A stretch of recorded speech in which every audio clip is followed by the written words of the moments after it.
नमस्कार मित्रांनो, ठरलं तर मग या मालिकेच्या आजच्या भागात आता किल्लेदारांच्या घरी पूजा आहे. नवमीची पूजा केली जात आहे किल्लेदारांच्या घरी आणि त्यासाठी सगळेजण तिथे जमलेले असतात. त्याचवेळी प्रिया सुद्धा तिथे आलेली आहे. प्रियाचे नखरे काही केल्या काही कमी होत नाहीत. प्रियाचं वागणं मात्र पूर्णपणे चुकत असतं. तिला जराही त्या गोष्टीची जाणीव नसते. तर इकडे प्रियावरती रागाने निघून जाते. घरातल्या सगळ्यांशी चुकीच्या पद्धतीने बोलत असते. सगळ्यांना वाटेल त्या शब्दात बोलते आणि तिथून निघून जाते. तेव्हा सगळेजण खाली बोलत आहेत. सगळेजण म्हणत आहेत, म्हणजे रविराज सर म्हणतात की या घरच्या आजच्या पूजेचा मान अर्जुन आणि सायलीला द्यायचा. तेव्हा मात्र अश्विन म्हणतो का, पण मी हे विचारू शकतो का, या घरच्या पूजेचा मान दादाला आणि तिला का द्यायचा आहे? कारण या घरी तर तन्वी जन्मलेली आहे. या घराशी त्यांचा काय संबंध आहे? तेव्हा रविराज म्हणतात की हे घर सुद्धा त्यांचंच आहे. म्हणून डायरेक्टली रविराजांनी सांगितलेलं आहे की हे घर अर्जुन आणि सायलीचे आहे. म्हणून त्यांना या पूजेचा मान दिला जात आहे. त्यामुळे बाकी कोणाला काही प्रॉब्लेम असल्याशी संबंधच येत नाही, असं रविराजांचं डिरेक्टली म्हणणं आलेलं आहे. आणि जो अश्विन तोंड उघडून बोलत आहे, त्या अश्विनची बोलती बंद केलेली आहे. आणि आता मात्र अश्विनला आता कोणता पर्यायच उरलेला नाही. कारण ज्या पद्धतीने तो बोललेला असतो तिथेच त्याला सणसणीत असं उत्तर मिळालेलं असते. इकडे प्रियाला आता सायली विचारत असते, तुझा प्रॉब्लेम काय? तू का त्रास देतेस? तुला आईशी कसं वागायचं याची पण अक्कल नाहीये का? त्यावर प्रिया म्हणत असते, तुझ्यामुळे मी माझ्या आईला त्रास देते. कारण माझी आई आहे ना, तुझा जास्त लाड करते, तुझ्याबद्दल बोलत असते म्हणून. तेव्हा मात्र सायलीला धक्का बसलेला आहे. तर आजच्या भागाच्या रिव्ह्यूला आपण सुरुवात करूया. सायली डिरेक्टली प्रियाच्या गाडीतून बसलेली आहे आणि म्हणत आहे की चल, मला तुझ्याबरोबरच यायचंय. प्रिया म्हणत असते की गाडी उतर तू पहिलं गाडीतून. सायली म्हणत असते की मी नाही उतरणार. मी का उतरू गाडीतून? मला नाही उतरायचं गाडीतून, असं सायली हट्टाला भेटलेली असते. आणि सायलीच्या या वागण्यामुळं प्रियाची मात्र वाट लागत असते. सायली म्हणत असते की मी उतरणारच नाहीये गाडीतून. तुला काय करायचं ते कर. तुला माहिती आहे मी किती हट्टी आहे ते, आणि जर मी इथून उतरलीच नाही तर तू काहीच नाही करू शकत हे तुलाही माहिती आहे, असं सायलीने स्पष्टपणे सांगितलेलं असतं. आणि त्याचबरोबर इकडे अर्जुन मात्र म्हणत असतो की तुला माहिती आहे ना माझी बायको किती हट्टी आहे. ती अजिबात उतरणार नाही, ती ऐकणार नाही कोणाचं, असं अर्जुन प्रियाला सांगत असतो.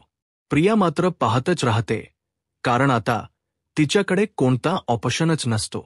काय करायचं हा पर्यायच नाही. त्यामुळे प्रिया मात्र शांतपणे या सगळ्या गोष्टी ऐकून असते. तेव्हा सायली म्हणते की चल, मला घरी सोड.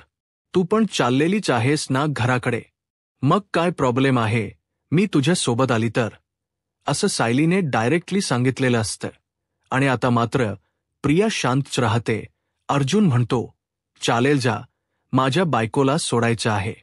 मला ऑफिसला जायचं, तिथे पूजा करायची आहे आणि मग मी पुढे येणार आहे.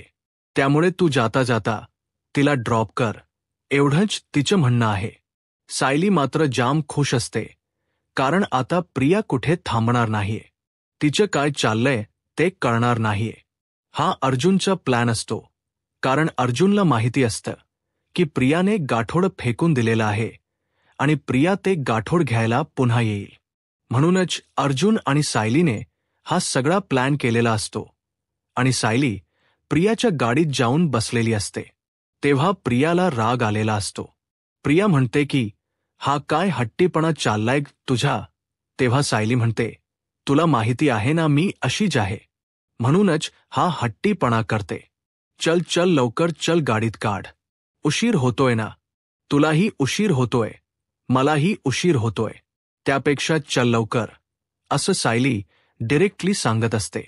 आता मात्र प्रियाच्या पुढे कोणताच ऑप्शन राहत नाही. कारण आपण जर हिला काही म्हणायला गेलो तर ही आपल्यावरच काहीतरी अजून सुरू करणार असं तिला वाटत असतं. आणि इकडे प्रियाला माहिती असतं. प्रिया म्हणते, चला ठीक आहे. असंही त्या बंगल्यामध्ये मी ते गाठोड फेकलेलं आहे, पुन्हा जाऊन घेता येईल. ही सायली काय इथून ऐकणार नाहीये, हे उठणार नाहीये, ही गोष्ट प्रियाच्या लक्षात आलेली असते. म्हणून प्रिया म्हणते की जाऊ दे, काही का असेना, बघता येईल त्याचं काय करायचं आहे ते नंतर. हा विचार प्रियाच्या डोक्यात सुरू झालेला असतो. आणि मग इकडे घरी प्रतिमा आणि कल्पना दोघीही बोलत असतात. प्रतिमा म्हणत असते की काय झालं, अजून तरी अर्जुन सायली काही येणार आहेत असं दिसत नाहीये ग.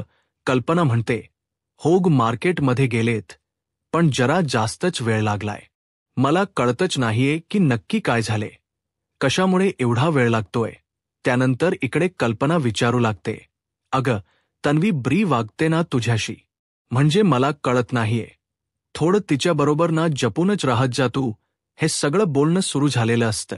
आणि त्याचबरोबर हे सगळं जेव्हा घडत असतं तेव्हा कल्पनाला प्रतिमा सांगत असते, होग मला सायलीने सुद्धा तेच सांगितलेलं होतं. सायलीकडूनही मला त्याच गोष्टी कळलेल्या आहेत. त्यामुळे मी हे बोलत. या गोष्टी चालू असतात तेव्हा मात्र कल्पना म्हणत असते की हो, तिचं वागणं तुला माहिती आहे ना, आम्ही सगळ्यांनी बघितलेलं आहे. ती कशी वागू शकते, काय करू शकते. त्यामुळे आता मी जे काही सांगते ना ते लक्षात ठेव, कारण ती चांगली नाहीये मुलगी. कुठल्याही थ्याला जाऊ शकते, काही करू शकते. तू जरा जपून राहत जा, काळजी घेत जा, तब्येतीला जपत जा. हे बोलणं चाललेलं असतं. अर्जुनला बरोबर माहीत असतं की प्रियानं तिथे गाठोड फेकलेलं आहे आणि अर्जुन त्या ठिकाणी पोहोचतो आणि ते जे गाठोड आहे ते गाठोड तो ताब्यात घेतो आणि म्हणतो की खाईनली मिळालं मला हे गाठोड.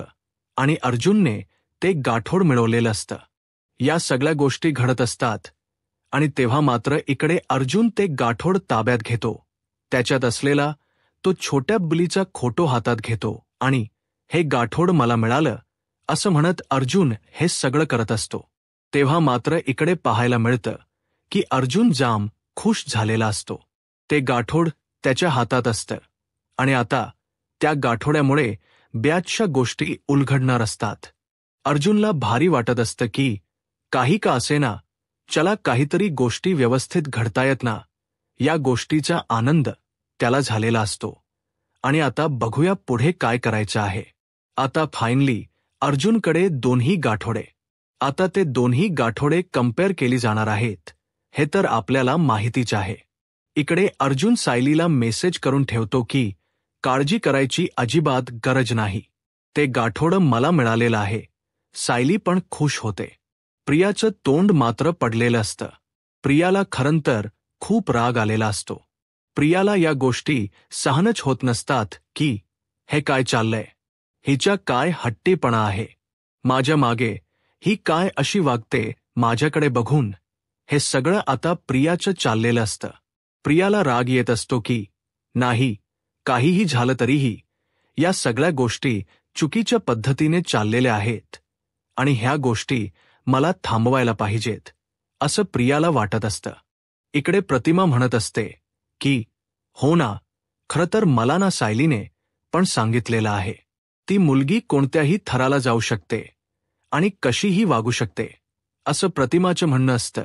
आणि प्रतिमा म्हणते की होग, मला ना खरंच कळतच नाहीये की म्हणजे असं कसं काय ती वागू शकते, असा कसा विचार तिच्या डोक्यात येऊ शकतो. हे सगळं चाललेलं असतं आणि तेव्हा मात्र इकडे या दोघीही बोलत असतात. प्रतिमा टेन्शनमध्ये असते. आजकाल तिचं वागणं तर खूप बिघडत चाललंय, पण मी आता तिला ठरवलेलं आहे, तिला ना तोडीस तोड उत्तर द्यायचं, गप्प राहायचं नाही. गप्प राहिलं ना तर ती डोक्यावर मिरा वाटेल हे माझ्या लक्षात आहे. आणि मला हे सायलीनेही सांगितलेलं आहे की कशा पद्धतीने तिला उत्तर द्यायचं आणि कशा पद्धतीने तिच्याशी वागायचं, बोलायचं, हे बोलणं चालू असतं. तेव्हा मात्र इकडे कल्पना म्हणते की हो, अगदी बरोबर आहे, इकडे आता महिप्त घरी आलेला असतो. महिप्तला कळलेलं असतं की त्याच्या कपाटामध्ये चोरी झालेली आहे. महिप्तने वॉचमनला थोबडायला सुरुवात केलेली असते. तो वॉचमनला म्हणत असतो की तू इथे होतास, पगार कशाचा घेतो, झोपा काढतोस का, मग घरात चोरी कशी झाली, तुझ्या लक्षात कसं आलं नाही, असं म्हणत महिप्त त्याला जा विचारत असतो.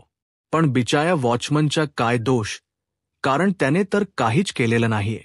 त्याला माहीतच नाहीये की नक्की गोंधळ काय झालेला आहे. त्यामुळे त्याला मारून आणि त्याला काही करून काहीच उपयोग होणार नव्हता ही गोष्ट तर बरोबरच आहे. आणि त्याचबरोबर इकडे आता प्रताप आणि रविराज बोलत असतात. प्रताप रविराज बोलत असतात. ते म्हणत असतात की मग आता आम्ही निघतो, कारण अजून तरी काय अर्जुन येईल असं वाटत नाहीये. नक्की काय झाले, त्याला काय वेळ लागतो ना कळत नाहीये, असं इकडे रविराज म्हणत असतात. तेव्हा अर्जुनच्या बाबतीत आता बोलायला सुरुवात होते. ते म्हणतात की हो रे, यायला पाहिजे होता, पण अजून कसं काय आला नाही ना ते मला कळत नाहीये, कारण खूप वेळ झाला ते मार्केटमध्ये गेलेले आहेत. हे बोलणं सुरू असतं. जाणाया प्रियाला तिने हाक मारली असते. सायली भयानक चिडलेली असते, कारण सर्वांसमोर ती प्रतिमाला नाही तसं बोललेली असते. सायली नुसती चिडलेलीच नसते, तर आता सायली रागाने तिच्या दिशेने जाते. सायलीच्या डोळ्यांमध्ये प्रचंड राग आहे. प्रिया जात असते, त्या प्रियाचा तिने हात धरलेला आहे आणि हाताला धरून तिने स्वतः प्रतिमाच्या समोर तिला उभा केलेला आहे. सगळ्या प्रकारानं प्रिया तर चांगलीच हवालदल झाली आहे. तिला वाटत नसतं की सायली आपल्याशी असं काही वागेल. आणि आता सायलीने प्रियाला सांगितले, आत्ताच्या आत्ता आईची माफी मागायची आहेस. तुला माहिती आहे तू काय बोलतेस ते. तू जे काही केलंस ना त्याला गुन्हा म्हणतात आणि या गुन्ह्याला अजिबात माफी नाहीये. आत्ताच्या आत्ता तू आईची माफी मागायची आहे, असं फरमान सायलीने सोडलेलं असतं. तेव्हा प्रिया मात्र शांत बसत नाही. तू कोण ग मला सांगणारी, आणि तुझा काय संबंध आहे. तेव्हा सायली म्हणते, माझा संबंध काय आहे नाही याने काही फरक पडत नाही. तू चूक केलेली आहेस तर तू माफी मागणं गरजेचं आहे. मी प्रतिमा आत्यांचा झालेला अपमान अजिबात सहन करू शकत नाही, या शब्दात तिने प्रियाला सांगितलेलं आहे. पण प्रियाला आता राग येतोय की सायली मला का शहाणपणा शिकवते. हिच्या काय संबंध आहे. एक तर माझ्या घरी आलेली आहे आणि माझ्या घरी येऊन ही मला का शहाणपणा शिकवते. आणि प्रियाच्या तोंडाचा पट्टा सुरू होतो. प्रिया बोलायला सुरू करते की माझ्या घरी आलेली आहेस ना, तर शांतपणे रहा. माझ्या घरात येऊन मला शहाणपणा शिकवण्याची काही गरज नाही. एवढी गोष्ट लक्षात ठेव. आणि तू कोण ग मला सांगणार. तुझा काय संबंध आहे या गोष्टी सांगण्याचा. मला सांगायचं आहे ना, तर बाकीचे लोक सांगतील. तू शहाणपणा शिकवायची काही गरज नाही. तेव्हा रविराज आतापर्यंत शांत राहिलेला बोलायला लागतो आणि म्हणतो, बाकीच्या लोकांच तरी तू काय ऐकणार आहेस. ते माहीत आहे ना मला. मी शांत बसलोय कारण मला आता तुला सांगायचीच इच्छा उरलेली नाहीये. सांगून काय उपयोग आहे. दगडावर डोकं आपटलं ना तर दगड फुटत नाही. डोकं फुटतं हे मला माहिती आहे, म्हणून मी शांत बसलेलो आहे. तेव्हा प्रिया त्यांच्या समोर येते आणि म्हणते, अहो बाबा, तुम्ही मला सांगितलं ना तर मला काही वाईट वाटणार नाही. पण ही सायली, हिच्या काय संबंध आहे. आपल्या घरात येऊन हिने हे सगळं सांगण्याचा काय संबंध आहे. म्हणून मला तिचे ऐकू वाटत नाही. रविराज म्हणतो, हाच तुझा उद्धटपणा आहे ना, हाच मला आवडत नाही. आपल्या घरी आलेल्या लोकांशी कसं बोलावं, कसं वागावं, या गोष्टीचे साधे मॅनर्स लहान मुलांना असतात. ते मॅनर्स तुला नाहीयेत.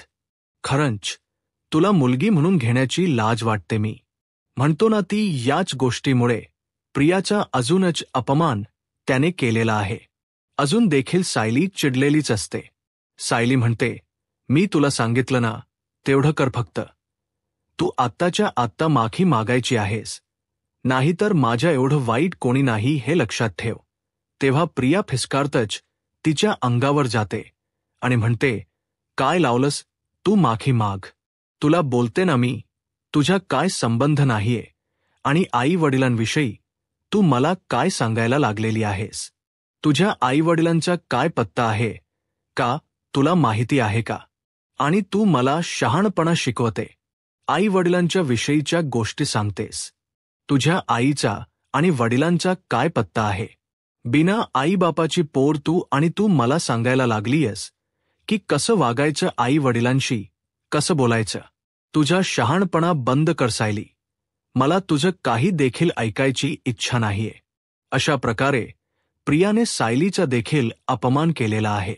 पण हे सगळं बोलल्यावर प्रतिमा मात्र आता शांत बसत नाही. आतापर्यंत प्रतिमा शांत बसली असते, पण जेव्हा प्रिया सायलीला अनाथ म्हणते आणि अनाथ असून तुझ्या आई वडिलांचा कसलाच पत्ता नाही आणि तू मला का शहाणपणा शिकवायला लागलीय असे अपशब्द वापरते, असे टोकदार आणि धारधार शब्द वापरते, तेव्हा प्रतिमा चिडते आणि तिने प्रियाच्या समोर येऊन प्रियाच्या सणसणत थोबाडीत ठेवून दिलेले आहे. झालेल्या त्या हल्ल्यानं प्रिया एकदम घाबरून जाते. प्रतिमा आपल्याला मारू शकते या गोष्टीवर तिचा विश्वासच बसत नाहीये. पण प्रतिमाच्या सायलीवर असलेलं प्रेम आणि त्या प्रेमामुळेच सायलीच्या झालेल्या अपमानाचा बरोबर बदला प्रतिमाने घेतलेला आहे. प्रिया बघतच राहते. खरं तर प्रियाला प्रतिमाचा खूप राग आलेला असतो, पण आता ती प्रतिमाचं काहीच करू शकत नाही. आता प्रतिमाच तिला बोलायला सुरुवात करते. इतका वेळ मी शांत बसले कारण तू फक्त मला बोलत होतेस. त्या गोष्टीची सवय आहे म्हणून शांत बसले मी. पण माझ्या घरात आल्यानंतर सायलीचा केलेला अपमान मला सहन होणार नाही ही गोष्ट लक्षात ठेव. सायली माझी असं म्हणून खरं तर प्रतिमाने सायलीला आपली मुलगी म्हणूनच मान्य केलेला आहे. सायली मात्र या सगळ्या गोष्टींने भलतीच हवालदल झालेली आहे. प्रियाचं ते बोलणं तिच्या अगदी जिवारी लागलेलं आहे, पण त्यावरच प्रतिमाने लगेच मलम लावलेला आहे आणि सायलीची ती जखम बरं करण्याचा प्रयत्न केलेला आहे. सायलीला ती आपली मुलगी असल्यासारखं वागवते आणि प्रियाच्या थोबाडीत ठेवून देऊन तिला सांगते की तुझी लायकी तिच्या एवढी देखील नाहीये. तू जे वागतेस बोलतेस ना ते खूपच वाईट आणि चुकीचं वागतेस. खरं तर तूच सायलीची माफी मागितली पाहिजेस, कारण तू ज्या पद्धतीने तिला बोललीस ना असं कोणच कोणाला बोलत नसतं. तुला बोलण्याचे जराही मॅनर्स नाहीत हे मला माहिती आहे, पण तू ते झाकून देण्याची काहीच गरज नव्हती. अशा पद्धतीने प्रतिमाने प्रियाचा चांगलाच अपमान केलेला आहे. आता सर्वांच्या समोर थोबाडीत खाल्लेली प्रिया सॉरी तर काय म्हणणार नाहीये, पण तिला आता कोणालाच काहीच बोलायची इच्छा उरलेली नसते आणि ती तरातरा तिच्या रूमकडे चाललेली असते. रविराज पाहतो की सायली इतकं छान तिला समजावून सांगण्याचा प्रयत्न करत होती, पण प्रियाला मात्र ते कसलंच ऐकायचं नव्हतं. आता प्रतिमा की तुम्ही काहीच काळजी करू नका. तुम्ही जे केले ना ते अगदी योग्य केलेलं आहे. अहो, प्रियाला असं बोलणं गरजेचंच होतं. प्रियाला हीच भाषा समजते असं मला वाटतंय. त्यामुळे तुम्हाला जर वाईट वाटत असेल की आपण प्रियाला का मारलं, तर तसं वाईट वाटण घेण्याची काहीच गरज नाहीये. इकडे सायली आता सर्वांच्या समोर आहे आणि सायली म्हणते की खरंच तुम्हीच माझे आई बाबा पाहिजे होता, असं ती प्रतिमा आणि रविराजला म्हणते आहे. तुम्ही इतकं माझ्यावर प्रेम करता आणि तुम्ही इतकं प्रेम करताना त्यामुळे मला माझ्या आई वडिलांच्या देखील आठवण येत नाही.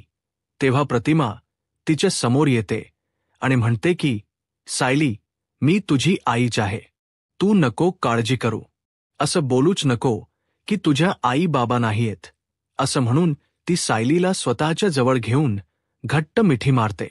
उद्याच्या भागामध्ये आपल्याला पाहायला मिळतं की रविराजच्या घरातल्या पूजेचा मान जेव्हा सायली आणि अर्जुनला दिला जातो तेव्हा ही गोष्ट अश्विनला पटत नाही आणि अश्विन म्हणतो, या घरामध्ये त्यांना मान देण्याची काय गरज आहे. तेव्हा त्याचं तोंड रविराजने बंद केलेलं आहे.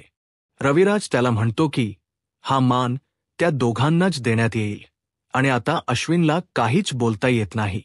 तर सायली पुन्हा एकदा चिडून प्रियाकडे गेलेली आहे आणि ती म्हणते की कसला राग तू काढतेस तुझ्या आईवर. तेव्हा ती म्हणते तुझा राग काढते. आता अजून सायली काय करणार आहे हे पाहायला आत्ताच माझा महाराष्ट्र या यूट्यूब चॅनलला सबस्क्राईब करा. धन्यवाद.